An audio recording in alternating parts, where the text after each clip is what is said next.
Now, let's talk about Skinner for a moment to try to see if we can put this sort of a framework, or your logopsychology, not logotherapy, into a little perspective here. Now, what has bothered a lot of people is that he's taking a number of principles of shaping responses of human beings that really are very much the same as the principles that might be used to shape the behavior of animals, even pigeons. But as long or as soon as you conceive of it as something, as a basis with a superstructure, a basis on which to build the proper building called humanity of humans, then you need not be so critical. Because as I put it at the beginning of our dialogue, you remember I said man doesn't cease to be an animal, but he's at the same time infinitely more than an animal. And I invoke the image, the analogy, the simile of an airplane. An airplane doesn't cease to be an airplane, although on the ground he may move like an automobile. The same holds for the human being. A human being has learning processes, conditioning processes. A human being can, if fallen mentally ill, be reconditioned in a healthy direction and so forth. And in this sense, Skinner and all the other behaviorists are absolutely right. But they must not stop. Or after they have delivered their message, after they have published their books, we, you and I, need not stop and say that the whole story. But we have to recognize that in order really and totally to understand the human being, we cannot be spared entering the human dimension, the next dimension, to start into this very three-dimensional cube, as it were. And this becomes particularly important if we are confronted with questions such as, is there a freedom? Is there a dignity? Skinner did not move beyond freedom and dignity, but he stopped before freedom and dignity, because he programmatically restricted his view and his research by which he arrived at his view to the lower plane, which is of course shared with other animals.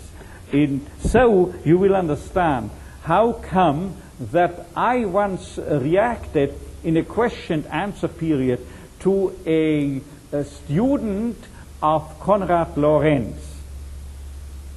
Konrad Lorenz, who was tracing back the behavior, or better to say all types of misbehavior of drivers, to certain innate releasing mechanisms and so forth along the lines of Lorentzian teachings. And then I stood up and replied, you know of whom you are reminding me? You remind me of a rabbi who once was approached by two people from his parish who were involved in a quarrel. The one contended that the other's cat had stolen and eaten up 2 pounds of butter, while the owner of the cat said, that's not only not true, it's sheerly impossible. My cat doesn't care for butter. Now it was up to the rabbi to pose as a Solomon and to come up with a final judgment in terms of justice, and he ordered the one, bring me the cat. They brought him the cat. Then he said, bring me scales. They brought him scales. Then he put the cat on one of the scales and asked the one parishioner, how many pounds of butter had the cat eaten up? 2 pounds, Rabbi. Then he weighed the cat, and believe it or not, it was exactly 2 pounds. Whereupon the rabbi said, now I have the butter, but where's the cat? And I told this guy, this Konrad Lorenz guy, I told him, you see, now why you remind me of the rabbi. You trace back as far as it's possible, all human behavior, now I speak of behavior rather than of acting, all human behavior to the level of an animal, that is to say, you only select those properties or reactions or phenomena that are equally visible, perceptible in any animal, any other animal. But small wonder if you then wind up and say, I have all the innate auslösende Mechanismen, what is it called, innate mechanisms, all the behavior types of an animal and so forth. But now where is man? The humanness of man has been shut out, has been precluded.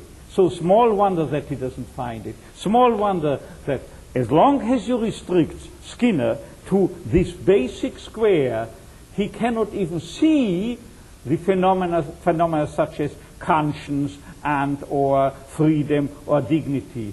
He would gladly accept the hypothesis that conscience is nothing but the result of a conditioning process. Look, just consider a dog that has wet the floor and now slinks under the couch with the tail between its legs. This is bad conscience. Now it's the result of a conditioning process. He's absolutely correct. However, true conscience only begins where the fear of punishment or over against the hoping and longing for reward is no longer a determinant and the reason on which you build your decision to behave morally.